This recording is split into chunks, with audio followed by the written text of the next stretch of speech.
For a mid-ranger at this price point, we are amazed how Huawei Nova 8i was able to pull off the 94.7% of screen-to-body ratio, or what Huawei called edgeless design, along with its supercharged capability. But does this compensate the other specs downgrade? Well, check the whole video because we are bringing you the 5 reasons not to buy the Huawei Nova 8i.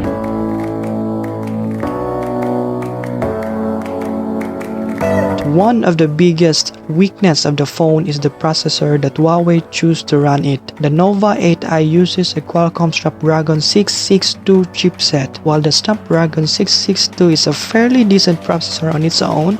We have a few issues with it. It's a little old as it was introduced at the beginning of 2020. It's also quite outmatched by the processors offered by the phone's competitors in the same price range, which usually have either MediaTek Helio chipsets or more powerful Snapdragon 860 chips. That doesn't mean the processor isn't capable though. The phone felt fluid enough during a short time with it, but it's a little outgunned as far as overall computing power goes considering the competition.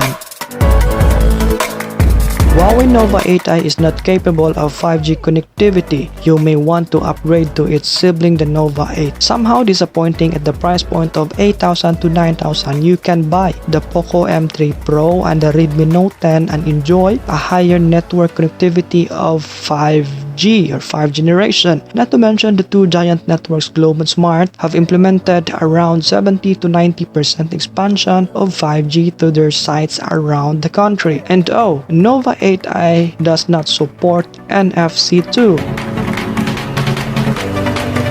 Though there are several alternatives to sideload the Google services like through native GMS, GSpace or DualSpace, and many to mention, undeniably there are still gray areas to address like delays in notifications, account login issues, syncing issues, etc. But if you are a user that doesn't depend on Google services, well, Huawei Gallery app should be enough for you. If you are an aspiring vlogger or just a film enthusiast, you may want to take note of it. The Huawei Nova 8i is only capable of recording 1080p footage at 30 frames per second using its rear and front cameras. There's no optical image stabilization available in any of them. To compensate, the phone subtly crops around the edges of the footage to make it look more stable. Also to mention, it does not support expandable storage too.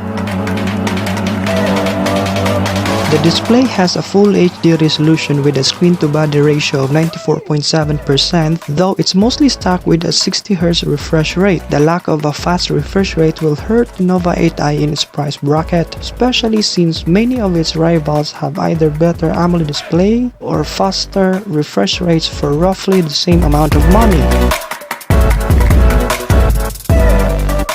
The mid-range segment is super competitive right now. Considering the price point, there's a pile of mid-ranger devices you can choose from, but Huawei always shines at its aesthetic and camera department. You will definitely love it if you intend to partner this as your daily driver for basic use. But for gaming, multitasking, especially for students and working individuals who are dependent with Gmail and Google Classroom, you might want to reconsider other brands.